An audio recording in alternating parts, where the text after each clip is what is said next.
this video, I'm going to go over how hearing works and then talk about why your ears pop and give you some information about kids getting ear infections. So first of all, the basics of hearing.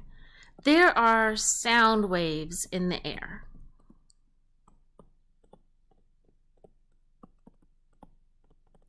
Those sound waves travel down your ear canal and they hit your eardrum.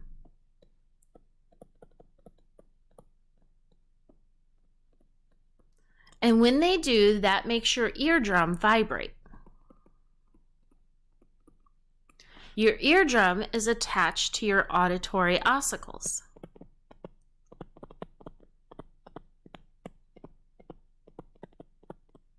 Which remember are the bones. And a little trivia, these are the smallest bones in the human body. So when the eardrum vibrates, these auditory ossicles then vibrate. The auditory ossicles come down to right here, and they are attached to what's called the oval window.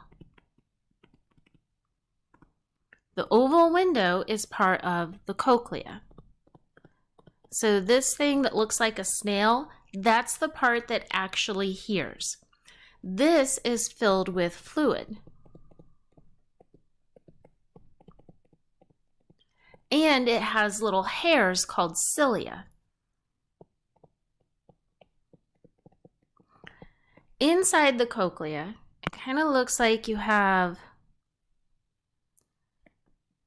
all these cilia that stand up like this. And this area is filled with fluid. When you make waves in the fluid, that makes the cilia bend.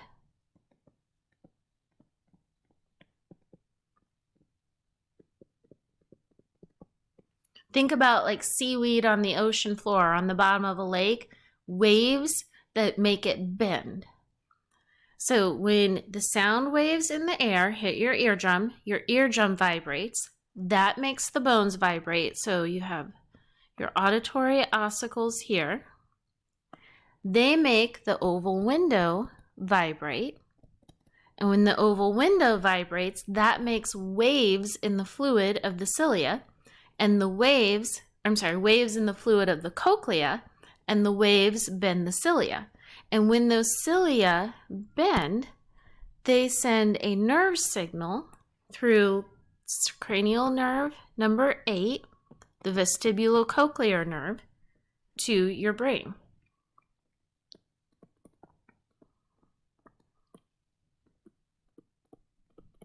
And that's the basics of how you hear. Now you also have your sense of balance. This part of the ear, you have the semicircular canals,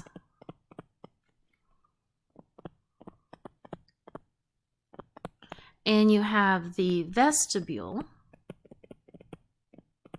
These are the parts of the ear that give you your sense of balance. They also have fluid and cilia.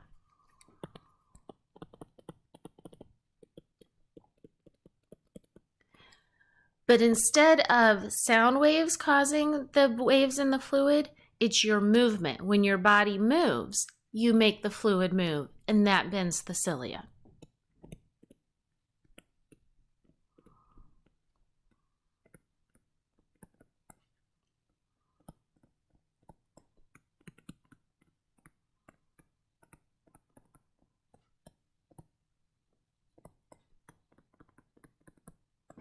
And that's how you get your sense of balance. Another important part of the ear is the eustachian tube, this tube right here.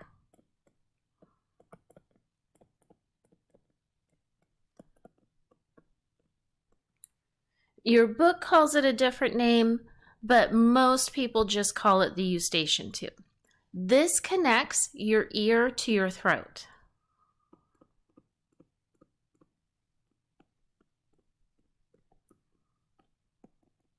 And it connects right behind your nose. The purpose of this is to equalize air pressure on both sides of the eardrum. So it lets air in and out of your middle ear.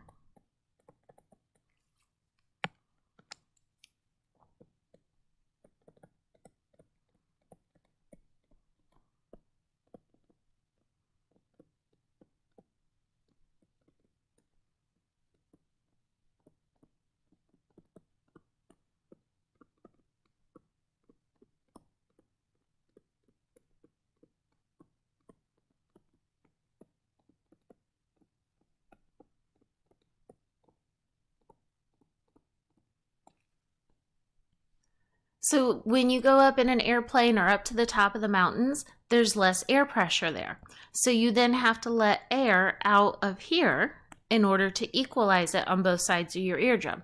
Or when you come back down, there's more air pressure, you have to let air in order to equalize it. So whenever the elevation is changing, the air pressure is changing, and you have to move air in and out of your middle ear through this eustachian tube. That is what you hear popping. There's a flap on the eustachian tube, and when it moves air in and out, that is what makes the popping noise.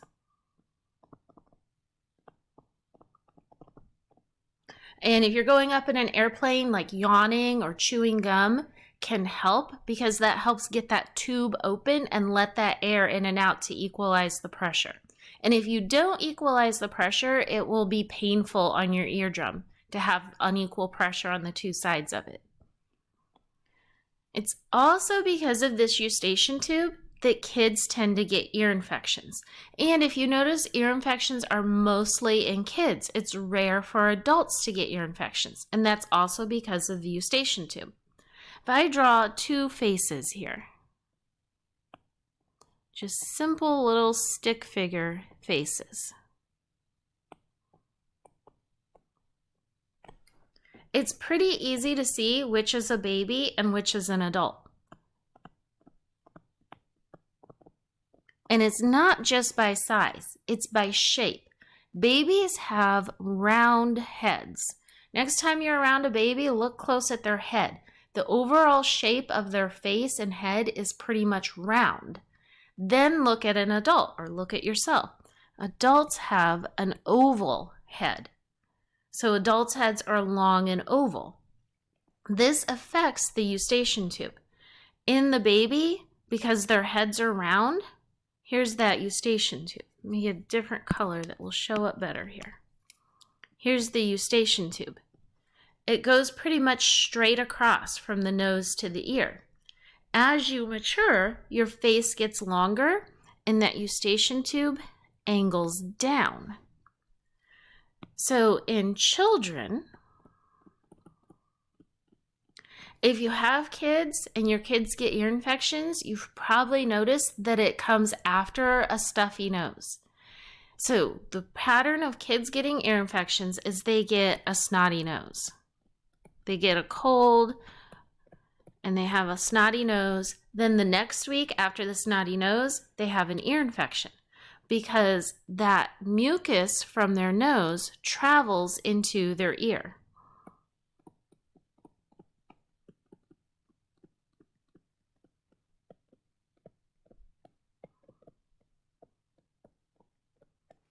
Okay, in adults, this is rare because the tube angles down, and gravity helps prevent that mucus from traveling up into the ear.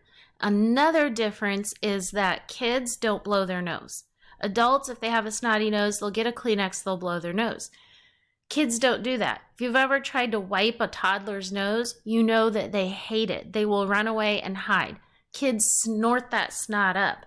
And when they snort that snot up, instead of using a Kleenex, they're snorting it right into their ears and causing themselves to have an ear infection.